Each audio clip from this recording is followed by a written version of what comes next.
જો ઘરમાં તમારે જાઓ જલાલી ભોગવવી છે તો ઘરમાં જરૂર નહીં, તો ભાઈ સાધુ સંત કે સંન્યાસી થવાની કઈ જરૂર. પણ વિરક્તા સપરિગ્રહ, જે વિરક્ત હતા સપરિગ્રહ થયા. નારદજીએ સંતોને લીધા, કારણ કે આમાં જે કહીએ ને આમાં લખેલું છે, આમ નામ કહેતા નથી. સંતો બધા પાખંડી થયા એવું લખ્યું છે. એટલે સંસારી ઓછું હાશ આપણને મૂક્યા પણ નહીં. હવે તમારો વારો છે. ગૃહસ્થોના ઘરમાં શું થાય છે? તરુણી પ્રભુતા ગેહે શાલકો બુદ્ધિદાયક કન્યા વિક્રયણા લોભાત દંપતી નામ ચ કલ્પનમ.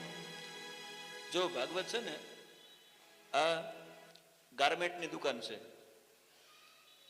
આમાં બધાના માપના કપડા નીકળશે, તમારા નીકળશે ને અમારા નીકળશે, પણ કોઈ કઈ માથે ઓઢવાની જરૂર